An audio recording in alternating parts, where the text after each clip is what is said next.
देखो उस टाइम आधार बहुत ज़्यादा चर्चा में रहा था, इसीलिए देखो पहले भी क्वेश्चन आया था, लगातार क्वेश्चन आ ही रहा है। ठीक है, तो ध्यान से समझना इधर। अब देखो मोस्टली मैंने एक चीज़ ऑब्जर्व कर रहा हूँ, पिछले 2-3 PYQs मैंने देखे, उसमें ऑब्जर्व किया कि ये क्वेश्चन है ना रिपीट हो रहे हैं। मतलब रिपीट इन द सेंस कि एक तो इम्पोर्टेंट जो थीम रहती है गवर्नमेंट की वो तो रिपीट होती है। दूसरी बात कि जैसे देखो ये फैक्ट कि अगर 4 में फैक्ट रहता है तो मोस्टली इसको 2 सही होता है। ये चीज़ ध्यान से देखो, ऑब्जर्व करो। अगर जनरल स्टेटमेंट रहते हैं, ठीक है, तो उसमें 4 में से 3 होने की सही प्रोबेबिलिटी रहती है। सम वर्ड दिया रहता तभी चारों सही होते हैं। तो ये वो चीज़ ऑब्जर्व करो, ठीक है। अब ध्यान से देखना, 1 2 3 4 चारों ऐसे भी नहीं होते हैं, बहुत रेयर चांसेज होता है जब वो सम वर्ड आ जाता तभी होता है। अब देखो आधार मेटा डेटा को 3 महीने से अधिक संग्रहित नहीं रखा जा सकता। अब देखो 3 महीना, ठीक है, डाटा है, गलत होगा, ठीक है। तो ये चीज़ याद रखना। तो याद रखना 6 मंथ है, 3 महीने नहीं है, 6 मंथ है ये, ठीक है। तो इसलिए गलत हो गया पहला स्टेटमेंट। आगे देखो, राज्य निजी निगमों से आधार डेटा को साझा करने के लिए कोई अनुबंध नहीं कर सकता। एकदम सही बात है, राइट टू प्राइवेसी है डाटा, याद रखो। अगर प्राइवेट कंपनियों को अगर बेचने लगे तो स्वाभाविक सी बात हो, तो फिर तो क्या ही मतलब हुआ राइट टू प्राइवेसी का। तो एकदम सही बात है, ये तो पॉजिटिव बात है, ये तो सही बात है, नहीं कर सकता। आगे देखो, आधार बीमा उत्पादों को प्राप्त करने के लिए अनिवार्य है। अब ये मैंडेटरी वर्ड गलत हो जाएगा, इंग्लिश में देखो इधर, मैंडेटरी नेगेटिव है। अगर ये बोलता है कि गवर्नमेंट स्कीम के लिए तो पॉजिटिव, बीमा उत्पाद प्राप्त करने के लिए नहीं, तो ये तो गलत हो जाएगा, याद रखना। IRDA ने मना कर दिया था, नहीं बीमा उत्पादों के लिए अनिवार्य नहीं है, तो ये गलत है। आधार भारत की संचित निधि से हित लाभ प्राप्त करने के लिए अनिवार्य, हाँ ये बात सही है, ये चीज़ याद रखना। गवर्नमेंट की स्कीम का फ़ायदा उठाना चाहते हो आप, उसके लिए ज़रूरी है, ठीक है। तो ये पॉजिटिव है, इसीलिए सही होगा ये, ठीक है। तो देखो ये चीज़ मैंने ऑब्जर्व कर रहा हूँ, 4 में से 2 रहते हैं जब फैक्ट वाले आता है, ये चीज़ ऑब्जर्व करो, ठीक है।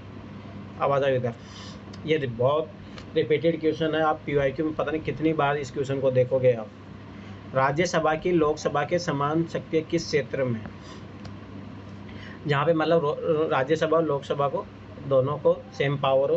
तो याद रखना, देखो सरकार को हटाने के विषय में अपन जानते ही ओनली लोकसभा के पास पावर होती है। अविश्वास प्रस्ताव याद रखना कि लोकसभा में लाया जा सकता है, ठीक है।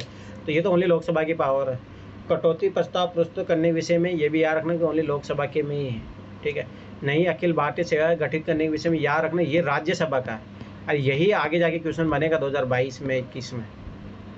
संविधान में संशोधन करने के विषय में, हाँ ये दोनों के पास बराबर पावर है। अब ये ऑप्शन भी याद रखा करो, ये चीज़ याद रखना। ये क्वेश्चन आगे जाके बना, अरे अब की बार भी बन सकता है ये क्वेश्चन, तो ये चीज़ याद रखना। बेसिक क्वेश्चन है, ऐसे भी PYQ कर लेना, पॉलिटिकल जरूर कर लेना, 1995 से लेके बहुत क्वेश्चन रिपीट होते हैं वहाँ से। ये मान के चलो 5 से 10 क्वेश्चन जो है रिपीट होंगे। अब देखो ध्यान से समझने क्वेश्चन में, जो अभी जो 4 वाली ट्रिक बता रहा था, ध्यान से समझो। 1 2 3 4, चारों कभी सही होते नहीं। अब मैंने क्या बोला, जहाँ जनरल स्टेटमेंट लिखे रहते हैं वहाँ 3 सही होते हैं, और जहाँ फैक्चुअल स्टेटमेंट होंगे वहाँ 2 सही होते हैं। ये चीज़ पकड़ो। देखो यहाँ पे फैक्ट था तो इसलिए कट गया था, और यहाँ पे तो एक्सट्रीम वर्ड भी दिए तो वो इसलिए भी कट रहा था। अब देखो ध्यान से देखना, संसद सदस्य स्थानीय क्षेत्र विकास योजना, ध्यान समझो, स्थानीय क्षेत्र का विकास योजना है, संसद सदस्य के द्वारा है। तो पहली बात तो जितनी भी सरकारी योजना होगी पॉजिटिव होगी। अब ध्यान से समझना, MP लेट्स निधिया टिकाऊ परिसंपत्तियों जैसे स्वास्थ्य शिक्षा, एकदम पॉजिटिव बात, ये भी पॉजिटिव बात, आदि की भौतिक आधारभूत संरचनाओं में निर्माण प्रयुक्त हो सकती है, एकदम 100% सही है। ये तो पॉसिबल स्टेटमेंट है, सही होगा 100%, कोई एक्सट्रीम वर्ड दिया नहीं, जनरल स्टेटमेंट है, 100% सही होगा ये। आगे देखो, प्रत्येक सांसद की निधि का एक, अब ऐसे सही हो जाएगा, एक निश्चित अंश अनुसूचित जाति जनजाति संख्या के लाभार्थ प्रयुक्त होना आवश्यक है। मैंने कितने बार बोला है, जो मान लो कि मतलब कि वनरेबल सोसाइटी है उनके लिए सरकार हमेशा एक कदम आगे बढ़ के हेल्प करता है, ये 100% ये भी सही होगा। अब देखो ये 2 स्टेटमेंट सही होंगे। अब आगे देखो, MP लेट्स निधियाँ वार्षिक आधार पर स्वीकृत की जाती है, ठीक है। आगे देखते हैं, पहली बात है ना, अब ये देखो एंड जबरदस्ती आगे जोड़ रहा है तो इसको गलत बनाने का प्रयास कर रहा है। अतिरिक्त निधि को अगले वर्ष के लिए अग्रही नीति क्या नहीं किया जा सकता। याद रखो, बहुत गलत है वर्ड। मुझे बताओ, कभी भी कोई भी अगर मान लो जैसे स्कूल ही बनानी है, क्या एक साल में बन जाएगी? क्या नहीं बनेगी ना। फिर उसका फंड अगले साल नहीं जाएगा, लैप्स हो जाएगा, तो क्या मतलब है? गलत बात, ये नेगेटिव है। ये तो उल्टा जो सरकारी योजना को पे तो नुकसान हो जाएगा, क्या ही मतलब है? गलत है, याद रखना। अब देखो, कार्यान्वित हो रहे सभी कार्यों में से कम 10% कार्यों को जिला प्राधिकारी द्वारा प्रतिवर्ष निरीक्षण करना अनिवार्य है। ये पॉजिटिव है ताकि करप्शन ना हो। दूसरी बात, 10% याद रखना, 50% से लेस जो डाटा होता है वो उसका सही होने की प्रोबेबिलिटी होती है, और जो मोर देन डाटा होता है उसका गलत होने की प्रोबेबिलिटी बढ़ जाती है। ये सही है, अरे सही भी है, क्योंकि ताकि वो निरीक्षण करे और ये पता तो करे कि भाई कितने काम हो रहे हैं, कितने नहीं हो रहे हैं। तो ये चीज़ याद रखना, पॉजिटिव है, 3 स्टेटमेंट सही होंगे। उस टाइम है ना 2020 में, फिर बता रहा हूँ, ओड ईयर में इवन ईयर में पॉलिटी बहुत ईजी आता है। आपकी बहुत ईजी आएगा, लक्ष्मीकांत पढ़ के जाना, क्वेश्चन आएंगे डायरेक्ट। अभी देखो इसमें कितने पॉलिटी के क्वेश्चन है, ये सारे के सारे पॉलिटी के क्वेश्चन है, और ये सारे के सारे क्वेश्चन ऐसे हैं जो बनाने लायक है, ऐसे गलत नहीं होनी चाहिए कि क्वेश्चन। तो याद रखना, आपकी बार पॉलिटी के क्वेश्चन बहुत ज़्यादा आएंगे और सिंपल आएंगे। निम्नलिखित मूल अधिकारों के किस समग्र में अस्पृश्यता के रूप में किए गए विभेदन के विरुद्ध संरक्षण समाविष्ट किया गया? अब देखो, अस्पृश्यता का उन्मूलन आर्टिकल 17। अब आर्टिकल 17 कहाँ से आता है? समता का अधिकार आर्टिकल 14 से लेकर 18 तक, बस आ गया आंसर। अब याद रखने पता होना चाहिए। अब देखो, स्वतंत्रता का अधिकार आर्टिकल 19 से लेकर 22 तक, संवैधानिक उपचारों का अधिकार आर्टिकल 32, शोषण के विरुद्ध अधिकार आर्टिकल 23 एंड 24। अब ये क्वेश्चन कभी गलत नहीं होनी चाहिए, अभी बेसिक क्वेश्चन है, ठीक है, तो ये चीज़ याद रखना। अब देखो, भारत में न्यायपालिका का कार्यपालिका से पृथक्करण किसमें विधि से? डीपीएसपी में, आर्टिकल 50। याद रखना ये चीज़।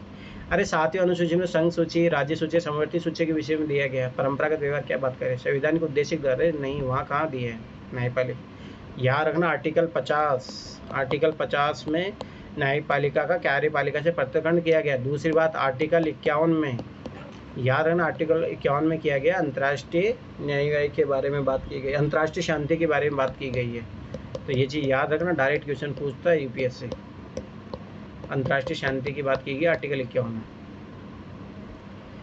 तो ये देखो, पॉलिटी के क्वेश्चन है, बहुत ईजी क्वेश्चन है, ये क्वेश्चन गलत नहीं होने चाहिए, और अब की बार भी आएंगे, मैं पहले बता रहा हूँ, ठीक है। अब देखो ये क्वेश्चन, अब मैंने बोला था ना, देखो ध्यान से समझो।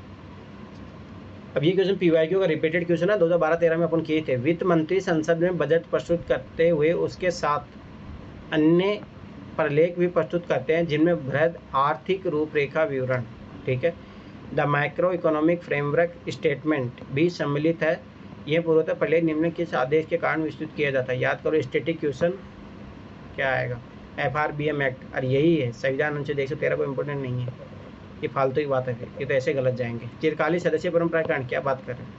ज़्यादा इम्पोर्टेंट कौन है? ये याद रखना ये चीज़, FRBM एक्ट, ठीक है, physical responsibility and budget management act, याद रखना है। और ये क्वेश्चन पहले भी बना था।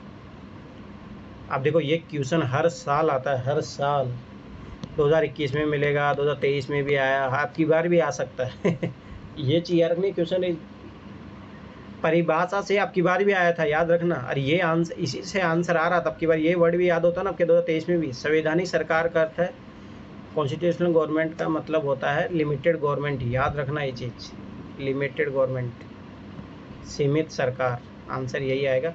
क्योंकि 91 कॉन्स्टिट्यूशन अमेंडमेंट एक्ट के तहत 15% ही आप मंत्रिपरिषद बना सकते हो, ठीक है। विधानमंडल द्वारा सरकार, लोकप्रिय सरकार क्या बात करें? बहुदलीय सरकार, फालतू की बात, सीमित सरकार, यही आंसर आएगा। अब ये गलत मत करना, ये एवरग्रीन क्वेश्चन है, ये हमेशा आते हैं क्वेश्चन।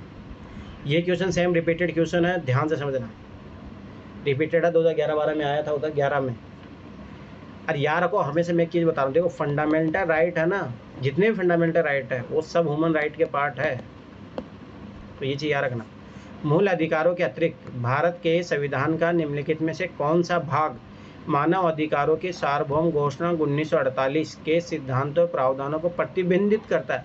अभी क्वेश्चन की डिमांड डिवाइड हो गई, प्रतिबिंब करता है तो कुछ भी कर सकता है ना, उद्देशिका में बहुत सारी चीज़ें लिखी है, उसका एक पार्ट भी कर गया ना तो सारा का सारा हो जाएगा। राजनीति निर्देशिका तुम सोचो कितनी बातें की गई है, मूल करते हुए कितनी बातें की गई। दूसरी बात, मानव अधिकार, मानव के बारे में, क्या इन तीनों में मानव के बारे में नहीं दिया है? सब में दिया है, तो सारे के सारे आंसर होंगे। और कितने, देखो मैं फिर बता रहा हूँ वो ट्रिक समझो। देखो मैं कुछ कुछ नई चीज़ें बता रहा हूँ।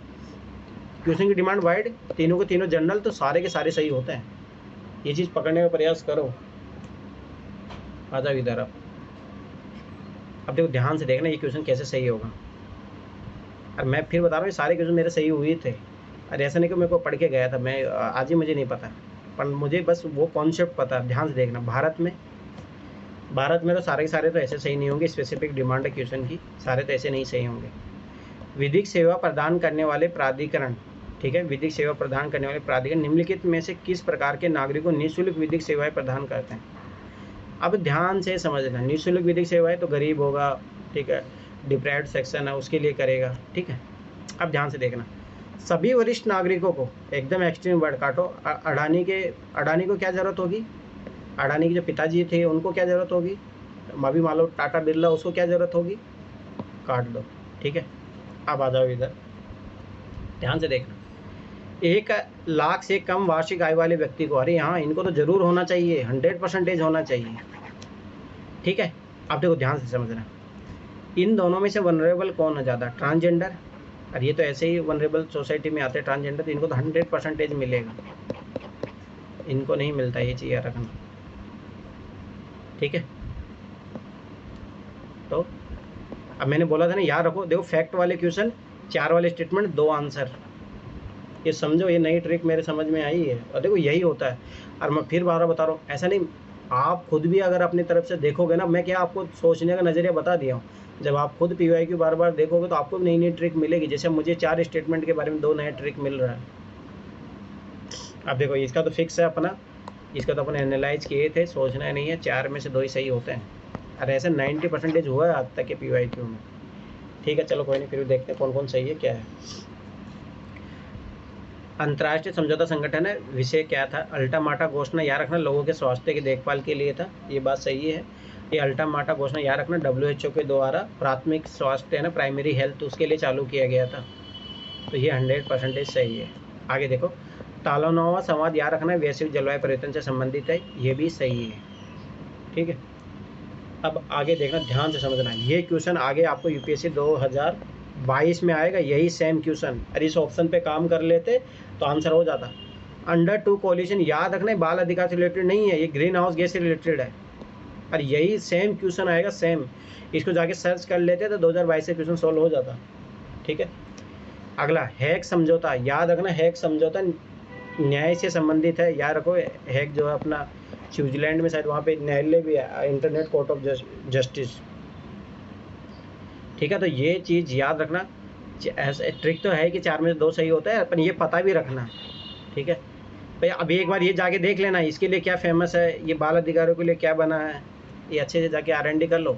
और कोई भी एक है स्टूडेंट जो बार बार कमेंट कर रहे सर एक्सप्लेन कराओ, देखो मैं फिर बार बता रहा हूँ, मेरा काम है कि आप लोगों को ये दृष्टिकोण अप्रोच डेवलप करना। आप रही भाई कोई भी इतनी सारी PYQ बुक आप खुद से जाके एक्सप्लेनेशन पढ़ो, मैं उसमें जैसे हल्का फुल्का तो मैं बता ही देता हूँ जहाँ पे कोई ऑप्शन गलत होता है। मैं फिर बता रहा हूँ, मेरे ज़्यादा बताने से अच्छा कि आप खुद से वो बार बार पढ़ो। मेरा काम है यहाँ पे ट्रिक के जाके क्वेश्चन आप सॉल्व करना सीखो, और वही जो मेरी अप्रोच है वो काम आएगी। नॉलेज से कितने क्वेश्चन सॉल्व करवाओगे? 25-30, इससे ज़्यादा तो नहीं होगा। तो ज़्यादा अच्छा है कि आप खुद से पढ़ो वो चीज़ें। मेरा काम है अभी आप लोगों को दृष्टिकोण अप्रोच डेवलप करना, ताकि आप आंसर को पहुँच पाओ, ठीक है। तो ये चीज़ याद रखना, ठीक है। अब ध्यान से देखना, अब ये क्वेश्चन कभी, मैं फिर बताऊँ, पॉलिटी के क्वेश्चन 15 में से किसी भी हालतों से 10 से नीचे नहीं जाने चाहिए। 10 से 12 क्वेश्चन सही होंगे। और मैं फिर बता रहा हूँ, अगर आपने PYQ भी कर लिया तो इतने क्वेश्चन तो उसी से सॉल्व हो जाएंगे, इतने होने भी चाहिए, ये चीज़ याद रखना। तो ऑटोमेटिक कट ऑफ निकलने की संभावना बढ़ जाती है। संसदीय व्यवस्था वाली सरकार वह होती है जिसमें, अब ध्यान से समझना, पार्लियामेंट्री फॉर्म ऑफ गवर्नमेंट के बारे में बात कर रहा, तो पार्लियामेंट्री फॉर्म ऑफ गवर्नमेंट अपने भारत में भी चलती है। मुझे बताओ, संसद के सभी राजनीतिक दलों को सरकार में प्रतिनिधित्व होता है? क्या बात कर रहे हो? ओनली BJP गवर्नमेंट है भाई, जो BJP का अलायंस होगा उन्हीं को तो मिलता है ना सरकार में, सबको, सब राजनीतिक दलों को कहाँ मिलता है? गलत। पार्लियामेंट फॉर्मेट और गवर्नमेंट नहीं चलता। ये है ना स्विट्जरलैंड में चलता है एक शासन, तो वहाँ पे क्या होता है जितने भी दल होते हैं सबका सबका वहाँ पे राष्ट्रपति चुना जाता है, 6 से 7 दल है वहाँ पे, तो ये पार्लियामेंट फॉर्मेट गवर्नमेंट में नहीं होता। ठीक है, तो पहली बात तो ये चीज़ याद रखना। ठीक, आगे देखो, सरकार संसद के प्रति उत्तरदायी होती है और उसके द्वारा उठाई जा सकती है, यही है, याद करो, आर्टिकल 75। मंत्री परिषद जो होती है वो लोकसभा के प्रति जिम्मेदार होती है, आर्टिकल 75 में दिया हुआ यही है। ये क्वेश्चन पता नहीं कितनी बार आया है, मैं फिर बता रहा हूँ 1995 से जाके देखना, कम से कम आपको 5 बार मिलेगा ये क्वेश्चन। अरे अब की बार भी आ सकता है, मैं फिर बार बता रहा हूँ। ठीक है, सरकार द्वारा लोगों निर्वाचित होती है और उनके द्वारा उठाई जा सकती है, याद रखना प्रत्यक्ष लोकतंत्र में होता है। और ये स्वीडन जो कंट्री वहाँ पे लागू होता है, छोटे मोटे देश वहाँ पे नहीं। सरकार संसद के द्वारा चुनी जाती है किंतु निर्धारित समय अवधि के पूर्ण होने तक पूर्व उठाई नहीं जा सकती। ये तो एकदम एक्सट्रीम वर्ड हो गया, क्या बात कर रहे हो, क्यों नहीं उठाया जा सकता। अब देखो ये क्वेश्चन, ये गलत मत करके आना, भारत के संविधान का कौन सा भाग कल्याणकारी राज्य के आदर्श की घोषणा करता है, DPSP। अब ये गलत मत करना, ये बेसिक चीज़ है। ठीक है, दूसरी चीज़ इधर देखो, इंग्लिश में समझ में आएगा, वेलफेयर ऑफ स्टेट। ठीक है, तो ये चीज़ याद रखना, और ऐसे पता होना चाहिए कि state provide the basic facility people को प्रोवाइड करता है। और ऐसे मैं फिर बता रहा हूँ, ये तो अब मैं इन चीज़ों में ऐसे बता सकता हूँ पर क्या ही मतलब है, ये तो आना चाहिए, ये तो ये गलत नहीं होनी चाहिए क्वेश्चन। अब देखो, हाँ इसमें ट्रिक लगेगा, ध्यान से देखना, अपनी जो ट्रिक है वो याद रखना, is very very important. Bharat का संविधान परिभाषित करता है, गलत सोचना ही नहीं है, अपने मूल ढांचे के संवाद पंथ निरपेक्षता मूल अधिकार तथा लोकतंत्र के रूप में परिभाषित करता है, कभी नहीं करता परिभाषित भारतीय संविधान। याद रखना ये चीज ट्रिक, और ये ट्रिक बहुत काम आएगी इस पेपर में, कम से कम 6-7 जगह लगेगी। 2022 में 7-8-10 क्वेश्चन सोल्व हुए थे इससे। अब आगे देखो, भारत का संविधान, ठीक है, नागरिकों की स्वतंत्रता तथा उन आदर्शों जिन पर संविधान आधारित है की सुरक्षा हेतु न्यायिक पुनर्वलोकन की व्यवस्था करता है। अरे नहीं, सुप्रीम कोर्ट करता है वो, भारत का संविधान नहीं करता है, अरे सुप्रीम कोर्ट का है ये चीज़ याद रखना। गलत, दोनों स्टेटमेंट गलत। ठीक, मैं फिर बार बता रहा हूँ, ये चीज़ें समझो, इज़ वेरी वेरी इंपॉर्टेंट, ये ट्रिक बहुत इंपॉर्टेंट। अब देखो ये क्वेश्चन याद करो, मैंने 2011-12 का जब क्वेश्चन करवाया था तभी मैं बोला था कि ये आगे आएगा, और उसमें गांधी का और उसका कार्ल मार्क्स के बारे में पूछा था। अब देखो ध्यान से देखना ये क्वेश्चन, गांधीवादी और मार्क्सवाद के बीच एक समान सहमति पाई जाती है, ये निम्नलिखित में से कौन सी है। अब ध्यान से समझना इस टाइप का क्वेश्चन। देखो,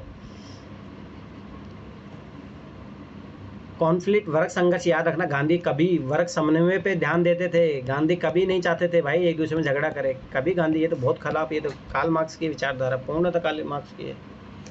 अब मैंने क्या बोला, देखो ध्यान समझना, हमेशा वो क्या करेगा, एक ओड इवन देगा, ये सब कार्ल मार्क्स के हैं। निजी संपत्ति समाप्ति, इसीलिए तो याद करो कार्ल मार्क्स बोलता था कि मजदूर हो, उठो, झगड़ा करो, ये सब सारी चीज़ें। निजी संपत्ति समाप्ति गांधी कभी भी नहीं चाहते थे, गांधी चाहते थे कि आप ट्रस्टी बने रहो, परंतु जो भी आप कमाते हो उसको जनता की सेवा में लगाओ, गलत। आर्थिक नियतिवाद, ये सब इकोनॉमिक डिटर्मिनेशन की थ्योरी, ये सब कार्ल मार्क्स की थ्योरी है, गलत। एक अंतिम लक्ष्य के रूप में राज्यविहीन समाज, हाँ गांधी जी ये चाहते थे कि राज्य वाज्य सब सारी चीज़ें नहीं होनी चाहिए, ये आगे जाके उल्टा झगड़े ही पैदा करता है, ये बात सही है।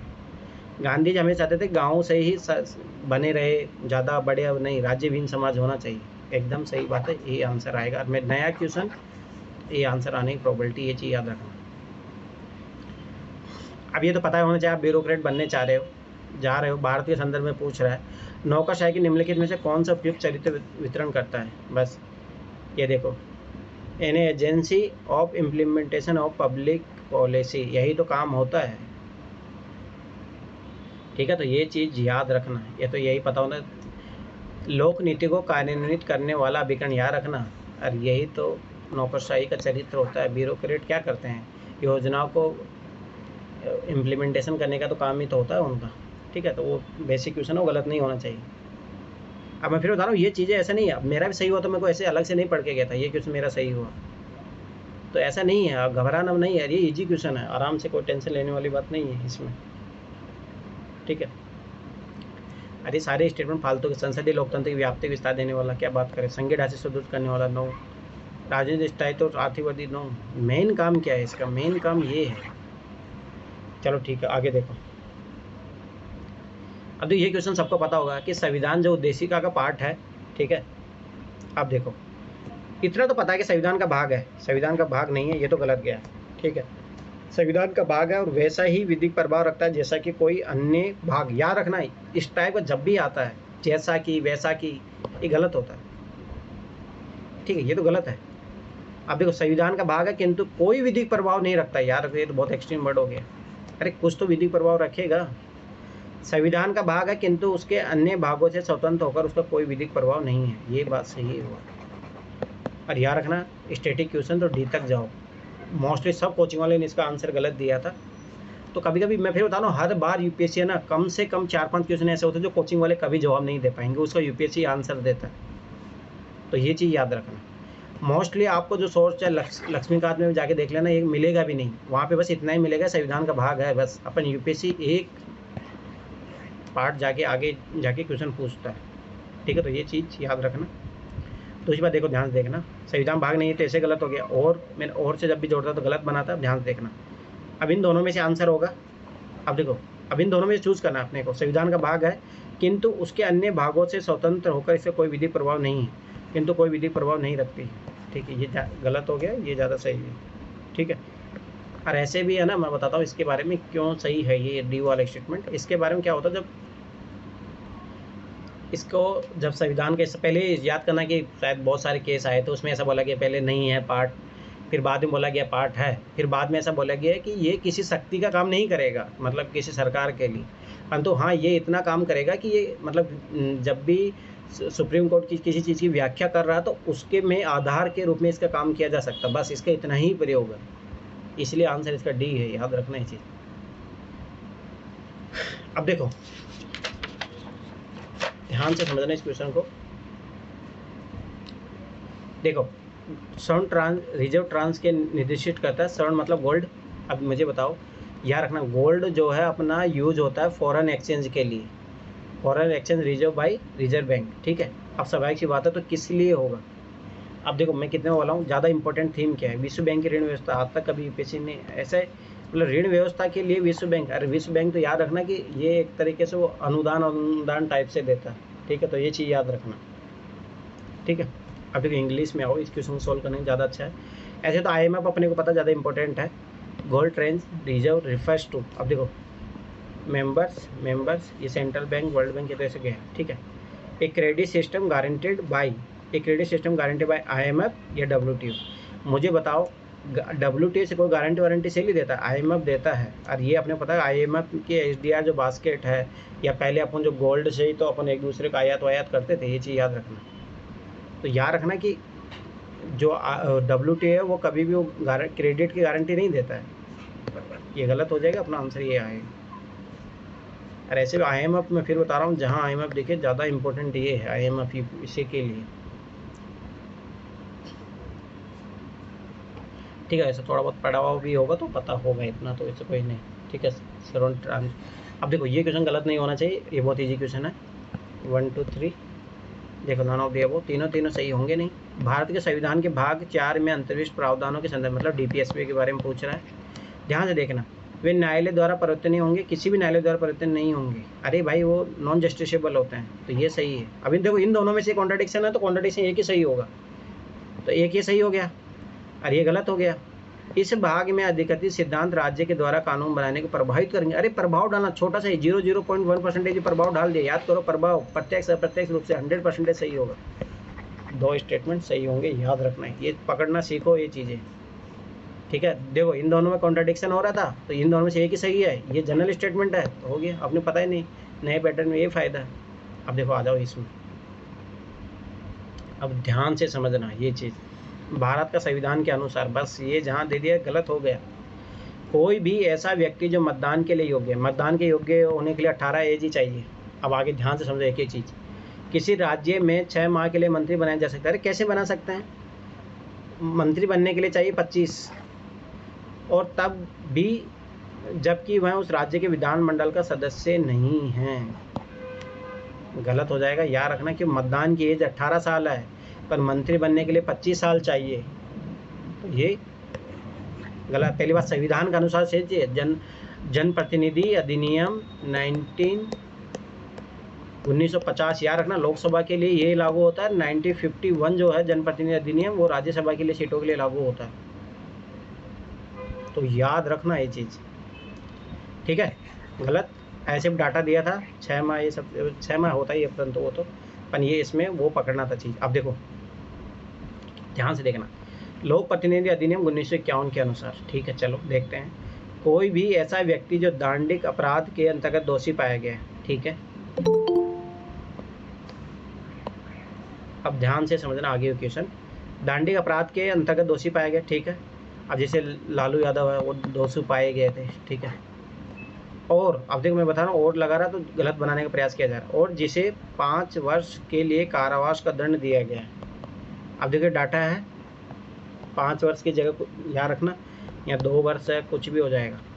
कारावास का दंड दिया गया है तो चुनाव लड़ने के लिए स्थायी तौर पर निवृत्त हो जाता है, भले ही वह कारावास से मुक्त हो चुका हो। अरे नहीं, स्थायी तौर पर निवृत्त नहीं होता, पहली बात तो ये चीज़ याद रखना, गलत है। वो बाद में कुछ टाइम पीरियड होता है, उसके बाद में वापस से चुनाव लड़ सकता है। पहली बात है 5 वर्ष नहीं है, 2 वर्ष है, तो ये चीज़ याद रखना। दोनों स्टेटमेंट गलत है, दोनों फैक्चुअल स्टेटमेंट थे, गलत है, याद रखना। अब आगे देखो, और एक बार ये दोनों एक्ट जरूर पढ़ लेना, अब की बार भी क्वेश्चन बनेगा इन दोनों से। ये 1950 और 1951 वाले दोनों एक्ट जरूर पढ़ लेना, क्या क्या इनके बारे में। अच्छा क्वेश्चन है ये भी, देखो बेसिक क्वेश्चन है, गलत नहीं होना चाहिए। भारत का राष्ट्रपति ऐसे स्थान पर जिसे वह ठीक समझे संसद का सत्र आहूत कर सकता है, जनरल स्टेटमेंट है और अपने पता राष्ट्रपति बुलाता है संसद को, तो एकदम नॉर्मल स्टेटमेंट है, इसका तो कोई गलत होने के चांसेस नहीं। आ जाओ अगला, भारत का संविधान, बस अब सचेत हो जाओ, ये गलत होने की प्रोबेबिलिटी हो गई। 1 वर्ष में संसद के 3 सत्रों का प्रावधान करता है, किंतु सभी सत्र तीनों सत्रों को चलाया जाना अनिवार्य नहीं है। अब देखो ध्यान से समझना, पहली बात तो एक चीज़ याद रखना कि तीनों सत्रों का प्रावधान करता है, ये तो है बजट सत्र होता है, मानसून सेशन होता है, ठीक है, ये शीतकालीन सत्र होता है। पहली बात 3 तो है। अभी भारत का संविधान नहीं करता, ये चीज़ याद रखना। और दूसरी बात, सभी 3 सत्रों को चलाया जाना अनिवार्य नहीं है। क्या बात करें, अनिवार्य होता है, याद रखना 6 महीने से ज़्यादा गैप नहीं होना चाहिए, बस ये चीज़ याद रखना। तो पहली बात तो भारत का संविधान नहीं करता, ये चीज़ याद रखना, गलत, ठीक है। अब देखो रहे कितनी जगह ये लग रहा है, 1 वर्ष में दिनों की कोई न्यूनतम संख्या निर्धारित नहीं है कि जब संसद का चलाना आवश्यक हो। हाँ ये बात सही है, 100% सही है। और ये क्वेश्चन इसलिए पूछा था, उस टाइम लॉकडाउन के टाइम में 10 दिन के लिए ऐसे चला था शीतकालीन सत्र, तो इसलिए बहुत विवाद भी हुआ था कि इतने कम दिन क्यों चलाए, सरकार को क्रिटिसिज्म झेलना पड़ता है, ये सारी चीज़ें थी, तो इसीलिए क्वेश्चन पूछा था यूपीएससी में। तो 2 स्टेटमेंट सही है, ये चीज़ याद रखना, ठीक है। तो ये चीज़ याद रखना कि भारतीय संविधान में नहीं दिया है। और ये देखो ये कितनी जगह लग रहा है, ये ट्रिक मैं फिर बता रहा हूँ 2024 के पेपर में भी लगेगी, ये चीज़ याद रखना, वहाँ सचेत होकर आराम से पढ़ना। अब देखो ये क्वेश्चन है जो आप पहले भी आया हुआ है, अगर आप पढ़ोगे। अब ध्यान दें, भारत के इतिहास के संदर्भ में ध्यान देखना। अब देखो तीनों मैचिंग है, तीनों मैचिंग कभी तीनों के तीनों सही नहीं होंगे, ठीक है। अब देखो बेनियान के बारे में आप पढ़ोगे, बहुत बार आपने पढ़ा होगा, बेनियान बनिया वनिया जो लोग होते थे, याद रखना, व्यापारी लोग हैं। तो ईस्ट इंडिया कंपनी के भारतीय एजेंट, तो ये भी वही है, व्यापारी हो गए, ये सही है, ये स्टेटमेंट सही है, ठीक है। आगे देखो, औरंग याद रखना कि राजकोष का प्रभारी नहीं। अब देखो कितना यूपीएससी चेंज करता है, बस इसको चेंज कर दिया आराम से यहाँ पे, ये गोदाम का प्रभारी होता है, गोदाम का, याद रखना ये चीज़ बस। औरंग जो होता है गोदाम का होता है, राजकोष का नहीं, ठीक है, तो ये गलत है। आगे देखो, मिरासीदार, ये राज्य का नामित राजस्व दाता होता है, एकदम सही बात है ये, ठीक है। तो ये चीज़ याद रखना, तो 2 स्टेटमेंट सही होता है। अब आ जाओ, देखो ये क्वेश्चन पहले भी आया था, मैंने उस टाइम भी बताया था, ध्यान देखो, भारत के धार्मिक इतिहास के संदर्भ में है। अब स्थिरवाद महायान बौद्ध धर्म से संबंध, अब याद रखना। अब देखो यहाँ पे 2 फैक्ट है, एक स्थिरवाद है, स्थिरवाद भी चेंज कर सकता है, महायान भी चेंज कर सकता है। तो याद रखना जो स्थिरवाद है वो हीनयान का है, तो महायान बौद्ध धर्म से संबंधित नहीं है, ठीक है। स्थिरवाद में होता है जो थेरवाद हो, श्रेष्ठ जनों की जो बात करता है, ठीक है। तो याद रखना हीनयान से संबंधित है ये। अब देखो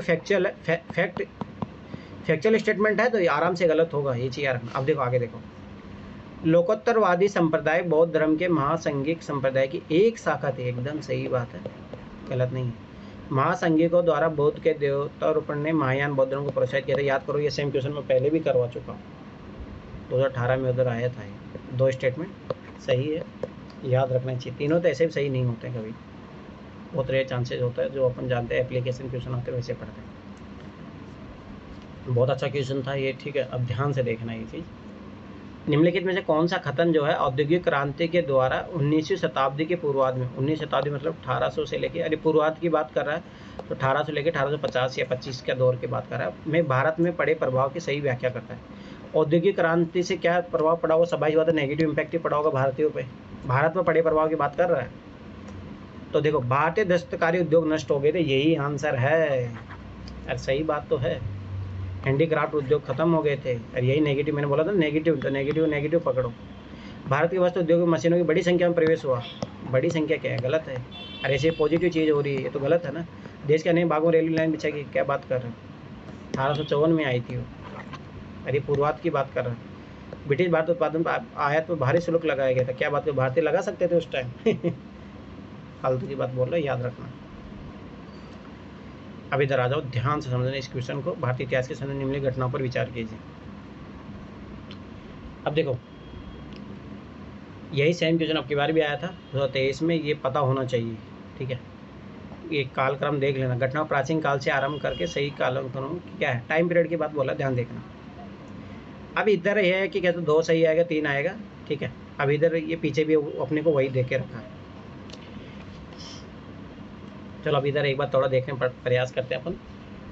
राजा भोज के अधीन प्रतिहारों को उदय, ठीक है। प्रतिहारों को उदय याद रखना कि 836 से लेके 886 ईस्वी में होता है प्रतिहारों को उदय, ठीक है।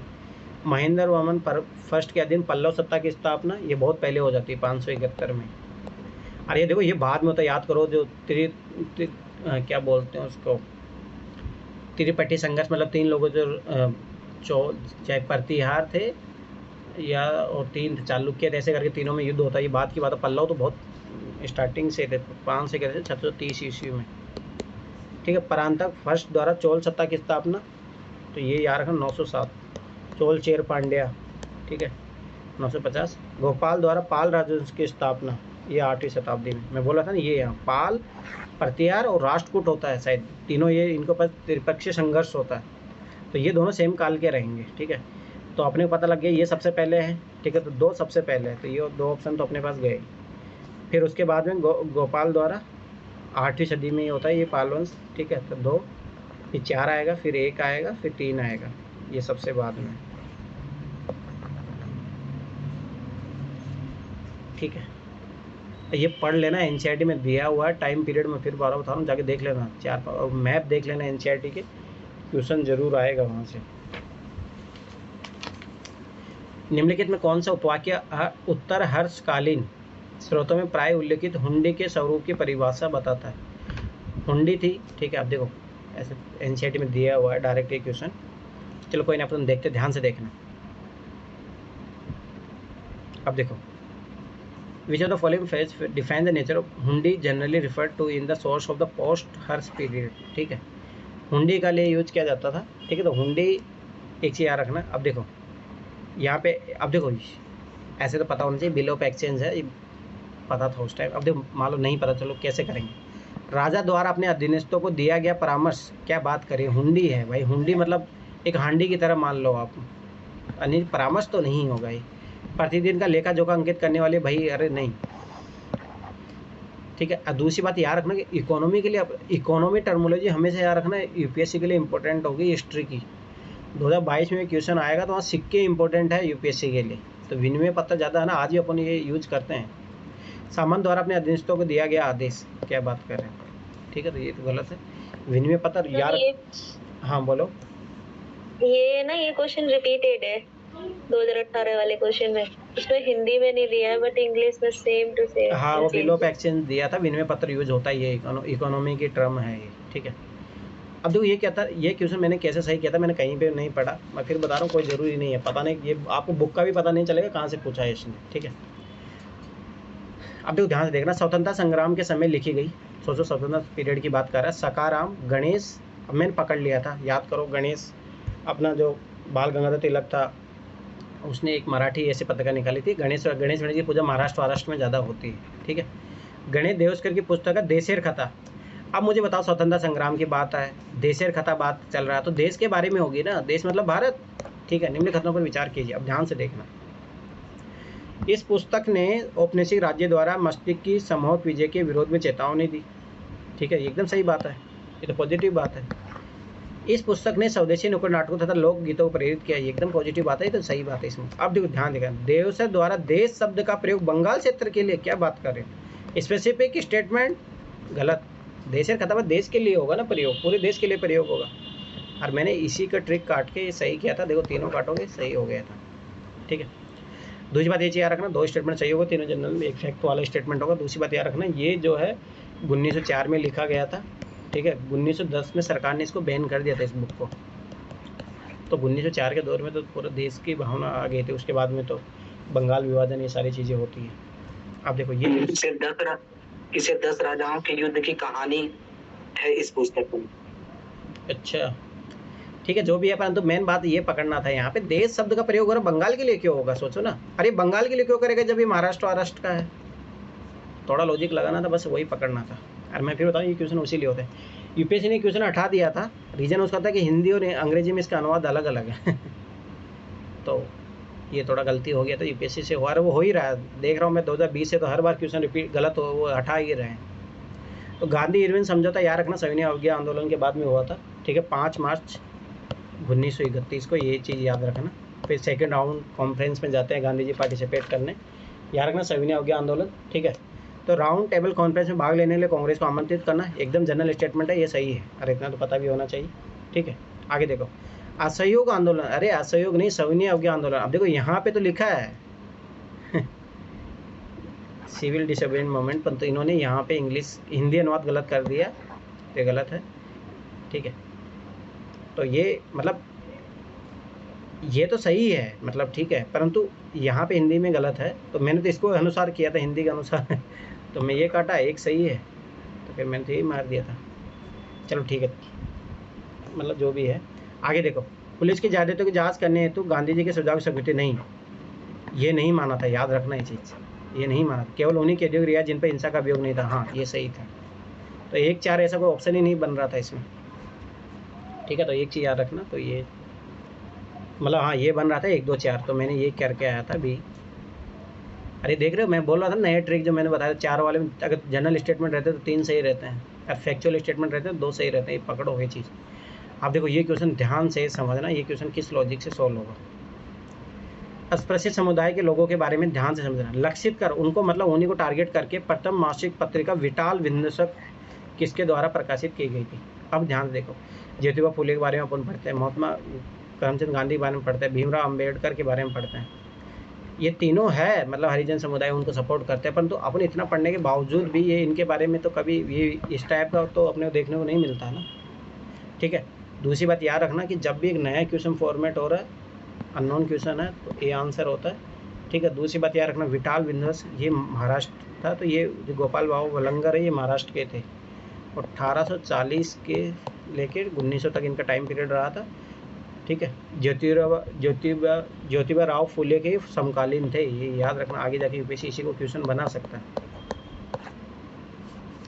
तो ये पकड़ो, देखो ये चीज़ रखना, अपन पढ़ते हैं इनके बारे में, तो ये तो विटाल विनर, ठीक है। तो ये चीज़ याद रखना, जब यूपीएससी इस टाइप से भी खेलता है तो ओड इवन से भी कर। दूसरी बात है ना, एक ट्रिक इसमें ये है, देखो पकड़ो, इन सब के बारे में अपन जानते हैं, फेवरेट भी है, तो ये हो जाएगा इवन, ये हो जाएगा ओड, तो यहाँ पे आंसर ओड ही आएगा। अब देखो ये बहुत इजी क्वेश्चन है, ओनली देखो हिस्ट्री के क्वेश्चन हिंदी में पढ़ के करने चाहिए, उसका फ़ायदा मिलता है। देखो ध्यान से देखना, कुल्या वाप, द्रोण वाप, वाप और माप, आंसर आ गया, ठीक है। अब देखो एक तो ये हिंदी से डायरेक्ट आ रहा है, ठीक है। आगे देखो, इधर देखो, इधर हो ज़्यादा हो जाएगा, मेजरमेंट ऑफ लैंड, ठीक है, क्लासिफिकेशन ऑफ लैंड। अब देखो दोनों में इन आंसर इन्हीं में से आएगा, ठीक है। लैंड के बारे में, यहाँ पे लैंड के बारे में। मुझे बताओ, क्लासिफिकेशन ऑफ अर्बन आज भी पॉसिबल नहीं है, मेजरमेंट ऑफ लैंड तो अपन हज़ारों सालों से नापते आ रहे हैं, क्या ही बात है उसमें। तो याद रखना है, कुल्यवाप, द्रोणवाप, ये गुप्त काल क्या है, इसके अलावा दो और था, एक था निर्वतन, ये आगे जाके फिर क्वेश्चन पूछ सकते हैं, याद रखना ये भी भूमि मापने का तरीका था, निर्वतन और आड़वाप, ये सब गुप्त, मैंने बोला था गुप्त काल इंपॉर्टेंट है, गुप्त काल पढ़ लेना अच्छे से, ठीक है। तो ये चीज़ याद रखना, ऐसे पकड़ सकते हो वाप माप, अरे इन्हीं से सही होता है। अब देखो ये सोचना ही नहीं है यूपीएससी के लिए फेवरेट क्या है, अरे ऐसे देखो ये एनसीईआरटी मैंने वो फोटो भी भेजा था, किस शासक ने अपनी प्रजा को इस अभिलेख के माध्यम से परमाते, अभिलेख किसने लिखा है थे? कोई भी व्यक्ति जो अपने संप्रदाय को महिमा मंडित करने की दृष्टि से अपने धार्मिक संप्रदाय की प्रशंसा करता है या अपने संप्रदाय के प्रति अत्यधिक भक्ति के कारण अन्य संप्रदाय की निंदा करता है, वह अपिता ने अपने संप्रदाय गंभीर नुकसान नहीं पहुँचाता। ये 6th क्लास के एनसीईआरटी में दिया है, वो कहानी के रूप में दिया था अशोका के बारे में, याद रखना ये चीज़, 6th क्लास के एनसीईआरटी था। और याद रखना कि ये 12वां जो स्तंभ है उसमें लिखा हुआ था, ये 12 जो मुख्य स्तंभ थे उन्हीं में लिखा हुआ था, ये अशोक के जो 12 मुख्य स्तंभ उनमें। अब देखो ये क्वेश्चन भी आराम से हो जाएगा, मैं फिर बता रहा हूँ ये क्वेश्चन तो आराम से करना। देखो भारतीय सांस्कृतिक इतिहास के संदर्भ में पहली बात, परामिता, परामिता का संधि विच्छेद करो, परम, परम मतलब हाईएस्ट, हाईएस्ट परफेक्शन की बात कर रहा है, कहाँ बात है, बस मैं फिर बार बता रहा हूँ यही है। मैंने इसी ट्रिक से, मैं फिर बताऊँ, मैंने भी उसी टाइम 2020 में पहली बार मैं ट्रिक लगाना सीखा था। अब 2020 में मेरा उस टाइम जीएस निकल गया था। मैं फिर बार बताऊँ, उस टाइम तो मुझे 10-11 ट्रिक ही पता थी, इतनी तो पता भी नहीं थी जो आज मैं बता रहा हूँ आप लोगों को। तो मैंने ऐसे ही किया था, इस क्वेश्चन को मैं नहीं पढ़ा। अब फिर दूसरी बात मैंने कितना बोला, ज़्यादा इंपॉर्टेंट कौन है? सूत्र पद्धति लिखिए, प्राचीन धर्मशास्त्र कभी यूपीएससी लिए इंपॉर्टेंट नहीं। वेदों के प्राधिकार अस्वीकार करने वाले दार्शनिक संप्रदाय, आर्मी मध्यकालीन दक्षिण भारत के शक्तिशाली व्यापारी श्रेणी है। क्या बात करें, परमामिता, परिपूर्णता जिनके प्राप्त में बौद्धिस्ट पद प्रस्तुत हुआ। इंपॉर्टेंट क्या है थी, मुझसे भी क्वेश्चन कर सकते हो, ये चीज़ याद रखना, ठीक है। तो ये याद रखना, महायान और थेरवाद ग्रंथ है उसमें लिखा हुआ है, ये चीज़ याद रखना। तो ये पकड़ो, परमामिता, परामिता, ठीक है। Perfection of was attend led to the Buddhist path, ठीक है। पावरफुल मर्चेंट क्या बात करें, पावरफुल मर्चेंट क्या होता है, ये फालतू की। अर्ली मीडियन उस टाइम कैसे रहेंगे, ठीक है। चलो आ जाओ, अब देखो ये क्वेश्चन, अब देखो ये क्वेश्चन भी आराम से करने लायक, ध्यान से समझना कैसे। भारतीय इतिहास संदर्भ में 1884 की बात चल रही है, रखमाबाई मुकदमा है, ध्यान से समझना। अब देखो एक चीज़ लेडीज़ के बारे में है, खुद वो महिला है, अब ध्यान से समझना।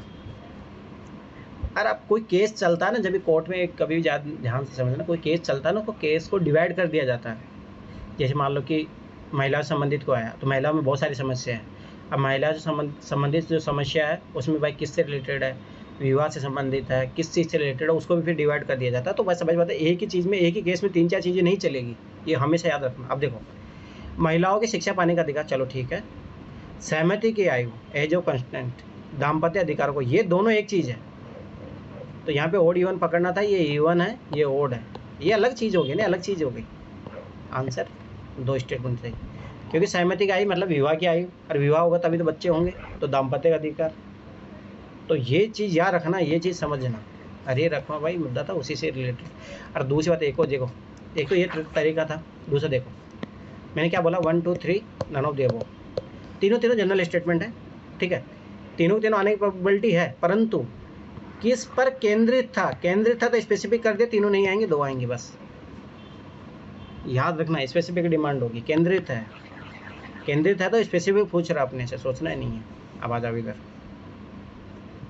बहुत अच्छा क्वेश्चन है, पहले भी आया हुआ था, ध्यान रखना। भारत में 20वीं शताब्दी के आरंभ में, मतलब 1900 से लेकर 1925 के दौर की बात कर लेते हैं अपन, ठीक है।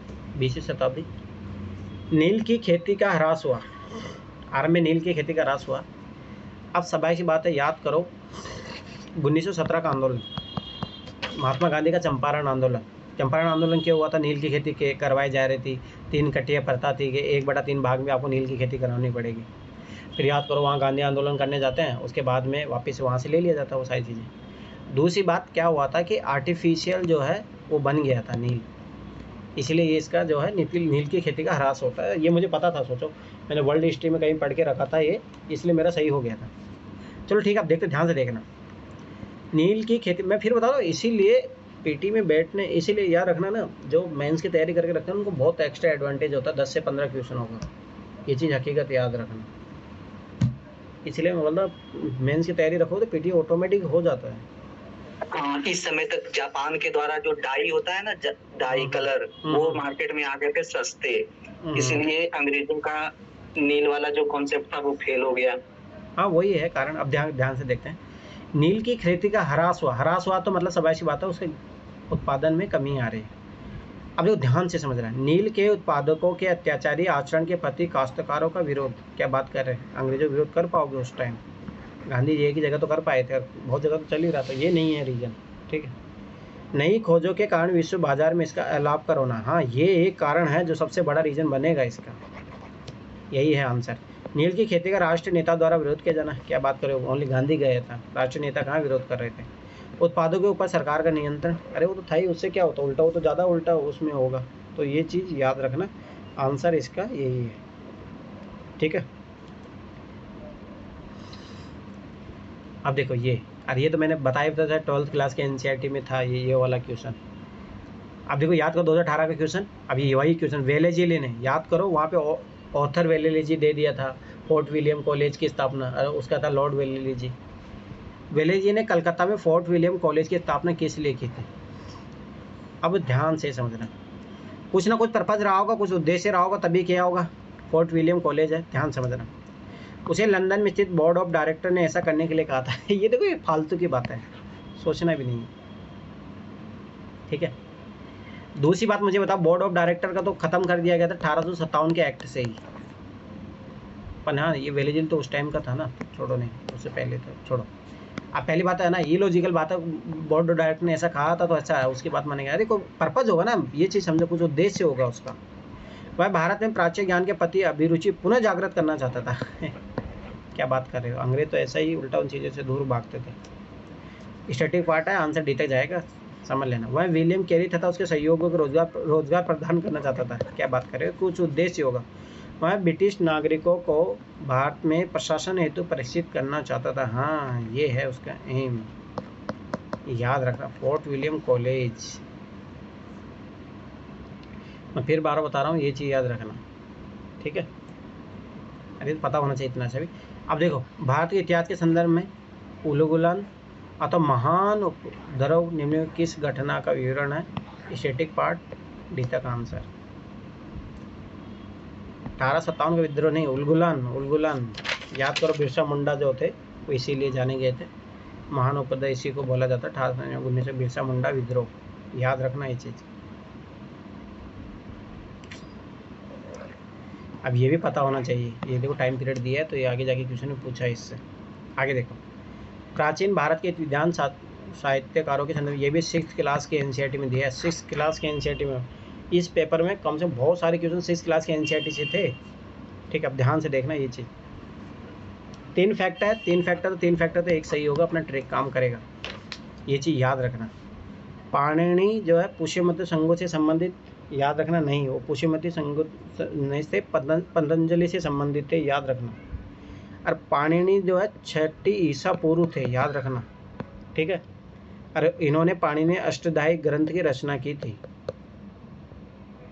अष्टाध्यायी, ठीक है। अरे पुष्यमति संघों, याद रखना कि ये 2nd शताब्दी ईसा पूर्व थे, तो कहाँ ये दोनों थे, संबंधित है ही नहीं। वो कौन से 6ठी ईसा पूर्व है, ये 2nd ईसा पूर्व है। अरे यार रखना, यही क्वेश्चन कर लो, क्वेश्चन बन जाएंगे टाइम पीरियड वाले, अच्छे से कर लोगे 3 को, ठीक है। थोड़ा मैं बता देता हूँ, आगे देखो। कालिदास चंद्रगुप्त से 2nd से संबंधित है, यही एनसीईआरटी 6th क्लास में दिया था, मैंने उस दिन बताया भी था आप लोगों को, याद रखना ये चीज़। अरे चंद्रगुप्त 2 को ही याद रखना, विक्रमादित्य भी बोलते हैं, ये चीज़ याद रखना। और यूपीएससी हमेशा जिनका 2nd नेम होता है, देखो यहाँ पे भी 2nd नेम से रिलेटेड क्वेश्चन पूछा यूपीएससी ने। और याद करो जो 2018 में क्वेश्चन आया था, स्वराज सभा को किस में चेंज कर दिया गया, इस टाइप से क्वेश्चन था ना वो, हाँ होम रूल लीग को, तो 2nd नाम होता है, इंपॉर्टेंट होता है, ठीक है। विक्रमादित्य याद रखना ये चीज़, ठीक है। और अमर सिंह भी याद रखना, ये भी चंद्रगुप्त द्वितीय से संबंधित थे, ना कि हर्षवर्धन से संबंधित थे, ठीक है। हर्षवर्धन से संबंधित जो थे वो याद रखना कनिष्क है, चरक किसके काल में थे, कनिष्क था, चरक था इस हर्षवर्धन के काल में, ठीक है। तो ये चीज़ याद रखना। और देखो उसके बारे में थोड़ा और फैक्ट देख लो। आगे देखो, महाभाष्य पतंजलि के द्वारा रचित व्याकरण शास्त्र था। याद रखना, व्याकरण शास्त्र जो है महाभाष्य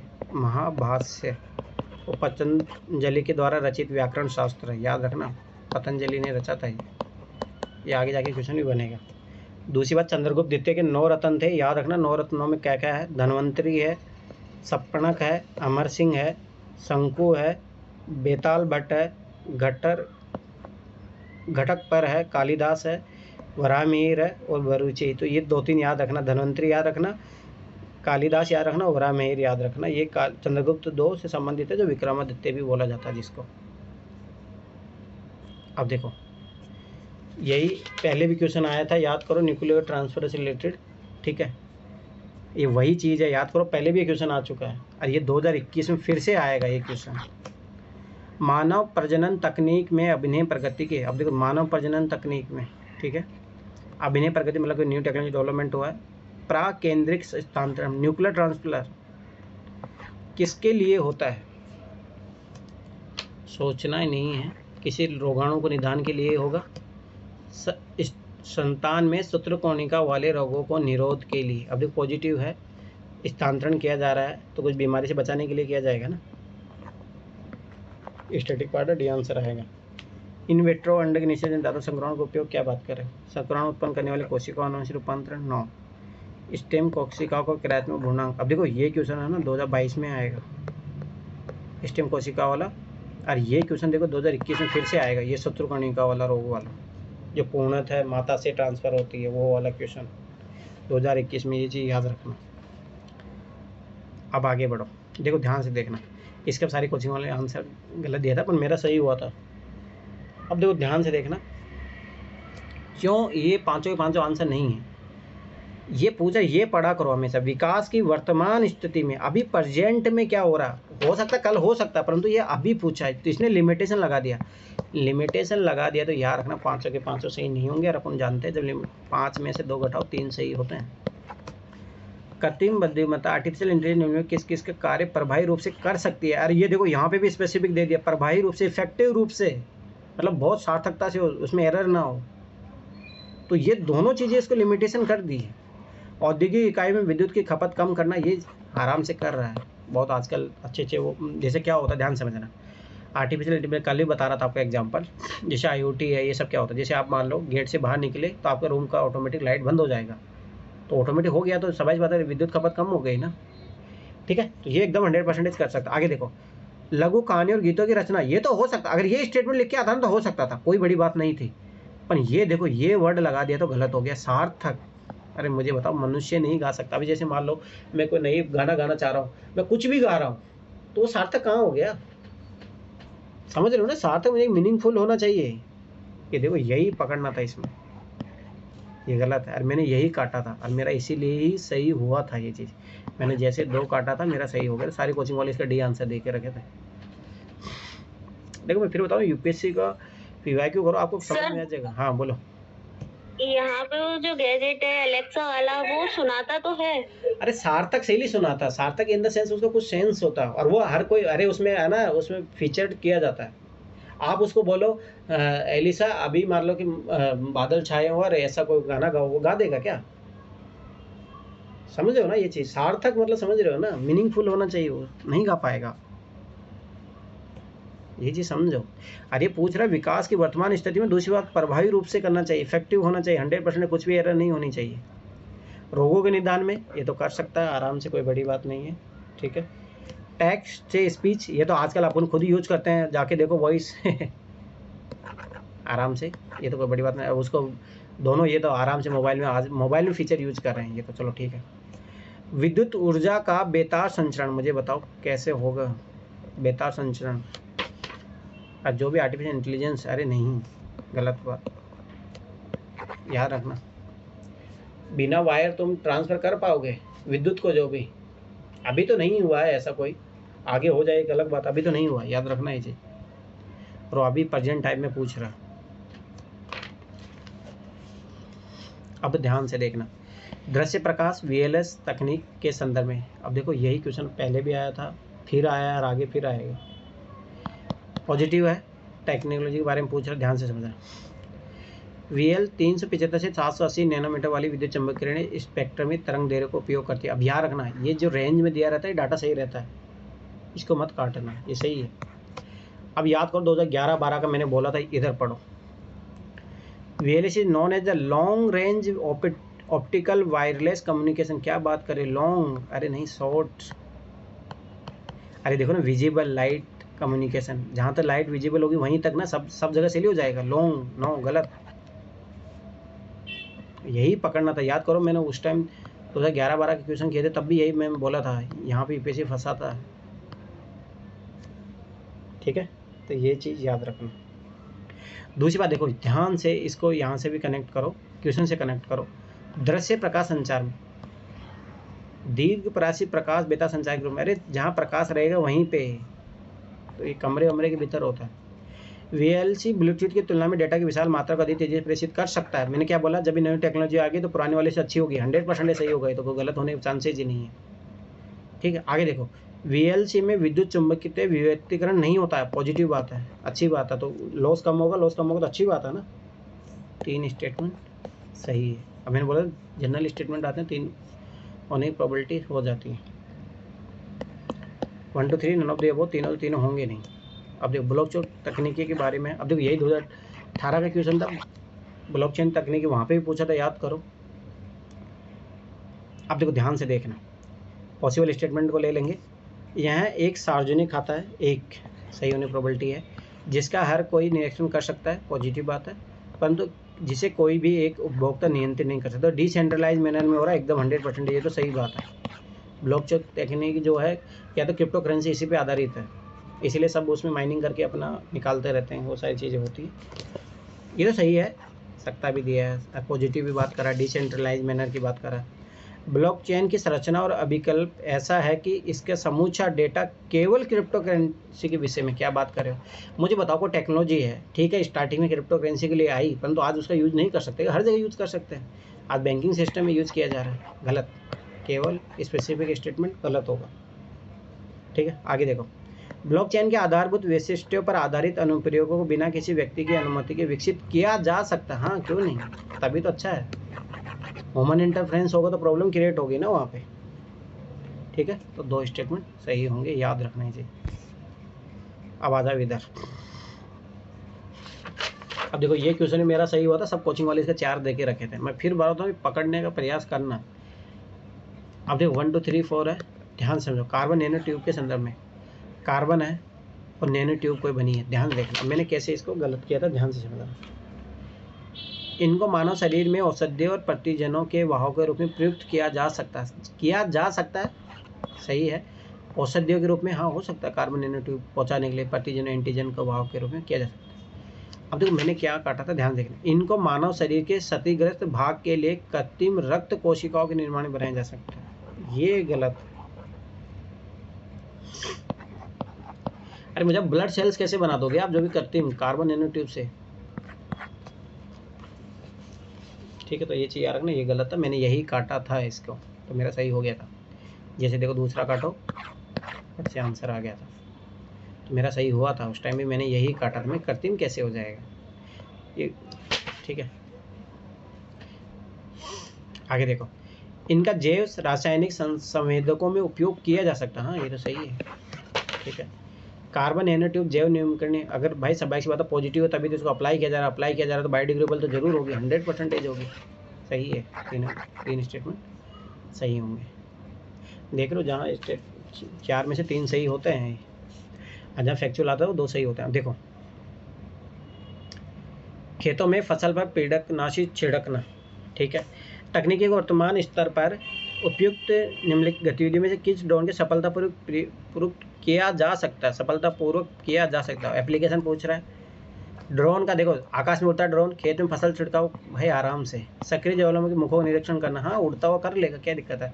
डीएनए विश्लेषण के लिए उत्प्रेषण करते हुए वैल्यू के शासन, एकदम तीनों के तीनों सही होंगे, एप्लीकेशन पूछा है, कोई एक्सट्रीम वर्ड नहीं दिया है, सब जानने जनरल स्टेटमेंट है और पॉसिबल है, सारे सही होंगे। अब देखो ये क्वेश्चन, ये क्वेश्चन पहले भी आया हुआ, मैंने बोला था लीजा वाला क्वेश्चन आया था, याद करो 2015-16 उस टाइम आया था, उस टाइम लीजा का पूछा था। अब देखो ध्यान से देखना, यह प्रयोग 3 ऐसे अंतरिक्ष यानों को काम में लाएगा जो एक संभावित त्रिभुज की आकृति में उड़ान भरेंगे, जिसमें प्रत्येक भुजा 1 मिलियन किलोमीटर लंबी है। यहाँ तो कोई काम का नहीं, अभी इसमें देखो, और यानों के बीच लेजर चमक रही होगी। कथित प्रयोग किसे संदर्भित करता है?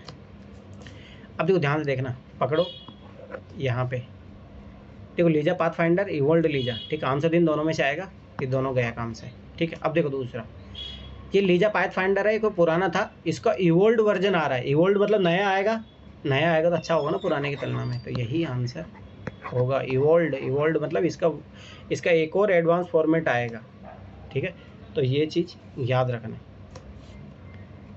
अब देखो ये question 1 2 3 none of the above, ठीक है, ध्यान से देखना। देखो सकता है बस। अब देखो सही होने प्रोबेबिलिटी है, पर बस ये देख लें कि एक्सट्रीम वर्ड नहीं दिया। अब पढ़ते अपन, भावी माता पिता के अंड या शुक्राणु उत्पन्न करने वाली कोशिकाओं में आनुवंशिक परिवर्तन किए जा सकते हैं। अरे क्यों नहीं किया जा सकते? साइंस बहुत, जेनेटिक इंजीनियरिंग तो बहुत आगे लेवल पे चली गई है, हो सकता है, आराम से हो सकता है। व्यक्ति का जीनोम जन्म से पूर्व प्रारंभिक भ्रूणीय अवस्था में संपादित किया जा सकता है, क्यों नहीं किया जा सकता? 100% किया तो जा रहा है, टेस्ट ट्यूब बेबी बनाया जा रहा है, कितने सारी चीज़ें हो रही है। आगे बढ़ो, मानव प्रेरित बहुत सख्त स्टेम प्लुरिपोटेंट स्टेम कोशिकाओं को एक शुक्र के भ्रूण में अंतर्वेशित किया जा सकता है। हाँ किया जा सकता है, और इसी का तो उपयोग किया जा रहा है आजकल, ठीक है। तीनों के तीनों सही है। अब आ जाओ इधर, अब मैंने बोला था देखो इंद्रधनुष मिशन लगातार क्वेश्चन है। अब देखो अब की बार भी आया, तो इसमें जितने वैक्सीन है उसको देख लेना, नहीं भी देखो हो जाएगा क्वेश्चन, तो देखो ध्यान से देखना। भारत में न्यूमोकोकल संयुग्मी वैक्सीन के उपयोग का क्या महत्व है? उपयोग का क्या महत्व है? पॉजिटिव चीज़ पूछ रहा है, ध्यान से समझना। तो एक तो सही नहीं होगा, तीनों सही होंगे नहीं, नन ऑफ द अबव नहीं होगा, बचा क्या? अब देखो ध्यान से देखना, कुछ ना कुछ तो गलत देता है, और अब ध्यान से समझना। ये वैक्सीन निमोनिया और साथ ही तनिका शोथ और सेप्सिस के विरुद्ध प्रभावी है। एकदम सही बात है। अब कोई भी मल्टी ड्रग्स पर्पज है उसके लिए बनाई जाएगी, तो सही बात है, उसमें कोई प्रभावी है, इतना ज़्यादा इफेक्टिव है, सही है। उन प्रतिजैविकों पर निर्भरता कम की जा सकती है जो औसत प्रतिरोधी जीवाणुओं के विरुद्ध प्रभावी नहीं है। एकदम सही बात है, पॉजिटिव है, ये भी पॉजिटिव। अब देखो यहाँ देखना, इन वैक्सीन का कोई गौण प्रभाव नहीं है, तो एकदम आइडियलिज्म हो गया। आइडियलिज्म तो गलत होगा, नहीं है, और न ही ये वैक्सीन कोई प्रतिरोधी संबंधी एलर्जिक रिएक्शन करती है। क्या बात करो, किसी व्यक्ति पे कौन सी दवा एलर्जी कर जाए क्या पता, सबके अलग अलग होता है, बॉडी अलग अलग होता है। अब आ जाओ अगला, तो ये चीज़ यार का नो साइड इफेक्ट, क्या बात करो, किसी पे भी, जैसे देखो अभी कोविड वैक्सीन का किसी पे फर्क हो रहा है, किसी पे नहीं हो रहा, तो आप कैसे बोल सकते हो कि नो साइड इफेक्ट? गलत बात। भारत में, अब देखो ध्यान से देखना, पब्लिक की अब देखो यहाँ पे ये पकड़ना था कि इंफ्रास्ट्रक्चर पदबंध किसके प्रयोग में प्रयुक्त किया जाता है। तो कितना, अब देखो ध्यान से देखना, डिजिटल सुरक्षा, खाद्य सुरक्षा, आंसर इन दोनों में से आएगा, काट दो, ठीक। आधारभूत संरचना ज़्यादा इंपॉर्टेंट थीम क्या है? डिजिटल सुरक्षा, की इंफ्रास्ट्रक्चर, पब्लिक के लिए डाटा सुरक्षा, गोपनीयता अधिकार, ये सब क्यों लाए जा रहे हैं? सोचना नहीं है, ये आंसर। आ जाओ आप इधर, अब देखो 1 2 3 नन ऑफ दी अबव, ध्यान से देखना। निम्नलिखित में से कौन से पादप और प्राणी कोशिकाओं के बीच सामान्य अंतर? मैंने कितनी बार बोला है, जहाँ पे भी अंतर की बात कर लेगा तीनों के तीनों कभी सही नहीं होंगे, एक जगह तो पक्का इंटरचेंज करेगा। अब देखो पादप और प्राणी, पादप कोशिकाओं में सेल्यूलोज कोशिका भित्ति होती है, जबकि प्राणी कोशिकाओं में वे नहीं होती। चलो ठीक है, आगे बढ़ते हैं। पादप कोशिकाओं में प्लेज्मा झिल्ली नहीं होती, अच्छा, जबकि इसके विपरीत प्राणी कोशिकाओं में होती है। यहाँ इंटरचेंज कर दिया इसने, ठीक है, तो ये चीज़ याद रखना, ये गलत है। परिपक्व पादप कोशिका में एक बृहत राजधानी होती है, जबकि प्राणी कोशिका में एक छोटी राजधानी होती है। ये सही बात है, ये सही है, दो स्टेटमेंट सही होंगे, ये चीज़ याद रखना। देखो इंटरचेंज करेगा, एक में तो जरूर करता हो, ठीक है, तो ये चीज़ याद रखना। अब देखो बेंजीन पॉल्यूशन के बारे में, ठीक है। अब देखो ध्यान से देखना, बेंजीन प्रदूषण उत्पन्न करते हैं 2 3 4 5, एक तो ट्रिक है, 5 में से 3 सही होते हैं, ठीक है, एक तो वो चीज़ हो गया। दूसरी बात देखो, ध्यान से देखना, बेंजीन प्रदूषण स्वचालित वाहन द्वारा निष्कासित पदार्थ, भाई इससे कितनी सारी निकल सकता है, क्यों नहीं, बेंजीन प्रदूषण निकल सकता है, हो सकता है, आराम से हो सकता है। तंबाकू को धुआं, कितने प्रकार के तंबाकू होते हैं, वहाँ से क्यों नहीं होगा, धुआं से क्यों नहीं निकलेगा। क्या रखना, जहाँ से कुछ जल रहा है वहाँ से जरूर निकलेगा, ये चीज़ याद रखना। लकड़ी का जलना निकलेगा। रोगन किए गए लकड़ी के फर्नीचर का उपयोग, मुझे बताओ अगर उसे बेंजीन पॉल्यूशन निकलेगा तो अपन क्यों करेंगे। अरे जलने की बात नहीं हो रहा, फर्नीचर मतलब कि रोगन किए लकड़ी के फर्नीचर का उपयोग करने से कैसे होगा, गलत बात। पॉलीथीन से निर्मित उत्पादों का उपयोग नहीं, ये भी नहीं होगा, ये चीज़ याद रखना। तो 3 स्टेटमेंट। और जहाँ से याद रखना, जहाँ से कुछ जलता है, एम्बिशन, ये इसमें भी तो वाहन में क्या होता है, एम्बिशन ही तो होता है, जलता ही है, तो वहाँ से जरूर पॉल्यूशन निकलेगा। अब देखो ध्यान से देखना ये क्वेश्चन, यदि निकट भविष्य में दूसरा वैश्विक वित्तीय संकट होता है तो निम्नलिखित में से कौन सा कार्य नीति भारत को सबसे अधिक बोल दिया है, तो ऑटोमेटिक ये आंसर के साथ कुछ उन्मुक्ति प्रदान कर सकती है। अब देखो, अल्पकालीन विदेशी ऋणों पर निर्भर न रहना, एकदम सही बात है। वित्तीय संकट आया है तो भारी वैश्विक वित्तीय संकट आया है तो भारी जो ऋण है उस पर निर्भर नहीं रहना चाहिए, एकदम 100% सही बात है। आगे देखो, कुछ और विदेशी बैंकों पर, अरे ये तो एकदम कॉन्ट्राडिक्शन हो गया ना, इसका गलत है। पूंजी खाते में पूर्ण परिवर्तनीयता को बनाए रखना, क्या बात करें, भारत इसलिए तो पूर्ण परिवर्तनीयता को नहीं अपनाया, याद रखना ये चीज़, ये तो बहुत एक्सट्रीम हो जाएगा, तब इसीलिए तो नहीं करते हैं, ताकि वित्तीय संकट से बचे रहे, एकदम एक्सट्रीम है, याद रखना। यहाँ सबसे अधिक संभावना, तो एक ही स्टेटमेंट आएगा आंसर। अब देखो याद करो, मैंने बोला था ना इस टाइप का क्वेश्चन एक आगे भी आएगा। यदि आपने अपने बैंक के मांग जमा खाते में 1 लाख रुपए की नकद राशि निकालते तो अर्थव्यवस्था में तात्कालिक रूप से मुद्रा के समग्र पूर्ति पर इसका क्या प्रभाव पड़ेगा, मुझे बताओ। तात्कालिक रूप से पूछा है, मुद्रा की पूर्ति पर कोई भी परिवर्तन नहीं होगा, 1000 की कमी आएगी, वृद्धि होगी, वृद्धि कैसे हो जाएगी ये कमी कैसे आ जाएगी।